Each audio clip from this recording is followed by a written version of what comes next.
Okay, so what we're going to look at today is how we can log nutrition in the Fitterfoodlover app. So this is the start screen, and we're going to tap on the log nutrition box, so like so, and then we'll get through to this page.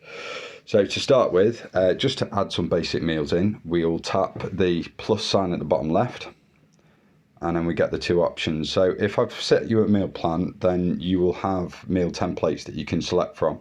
But if not, we add meal, and then we can enter the name. So for example, if we're going to enter breakfast, we just stick breakfast in, okay? And then we can create. So to add food, we then click the box underneath where it says breakfast, add food and drink. And here we can see, so obviously I've entered foods into this before, and this is kind of the recent items that I've entered in.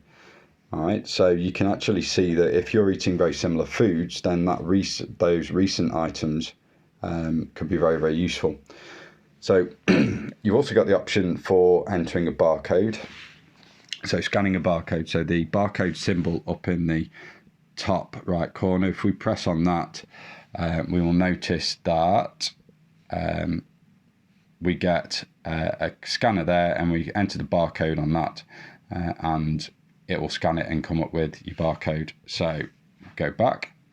Otherwise, we can add the food and drink, and then we can search. So for example, this morning I had some skyr yogurt. So I'm going to enter skyr yogurt and search. And it will come up with all sorts of different options. Now, if you know the brand, you can also enter the brand. Okay, so I'm just going to click on the skyr yogurt just as an example. Now I know that I had 250 grams of yogurt this morning, so I checked the serving size, which is 100 grams. I had 2.5 times that, so 2.5 times that, and then I can click enter. Okay, and then add food and drink, and there it is. So we can then search for the other bits and bobs that we've put in. So for example, just to show you, so strawberries, search. So I had some strawberries. Now sometimes they'll give you a weird serving size. So if we look here, serving size 1 cup halves. Okay, so I measure mine in grams. So I'm going to select grams at the bottom, and I put in 40 grams. Okay, and again enter that, and then press enter. And then also I had some honey. So it's clear honey that I had this morning. And again press enter. So Tesco clear honey, it was Tesco clear honey, and I had about a tablespoon. So again I'm going to enter that in. So that's my breakfast. What we can do is we can actually check the macros, so I can have a look at the calories.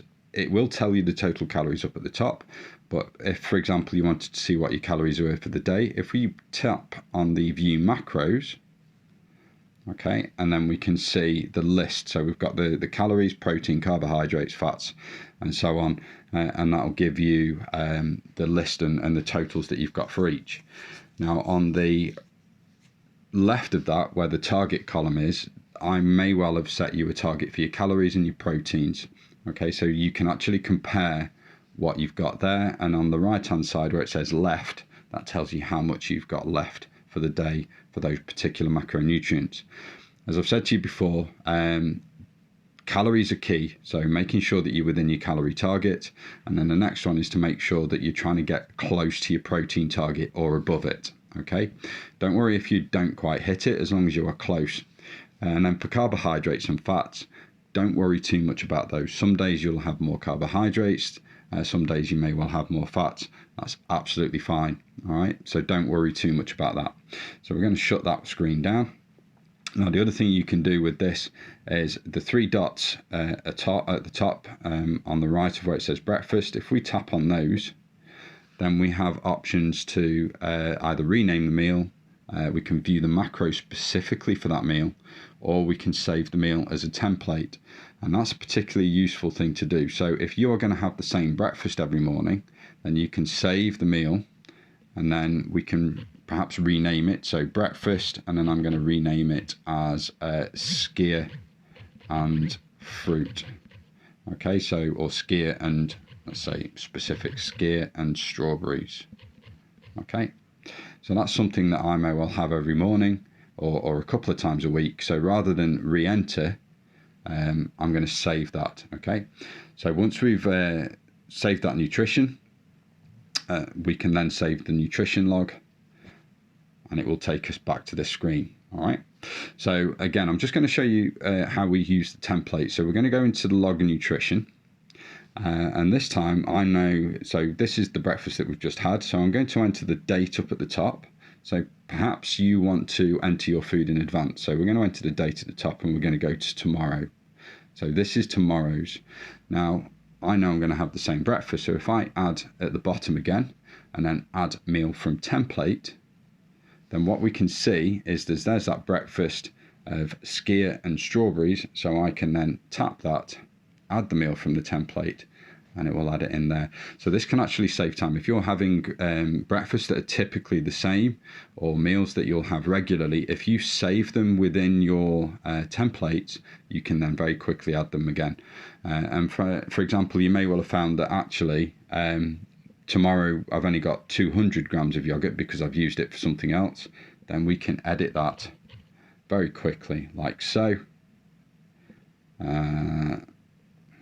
There we go, and then click the save item, and then we've got that. Okay, so it's really, really simple and straightforward. That's how we log our nutrition. So we're going to save that again and take it back to the screen.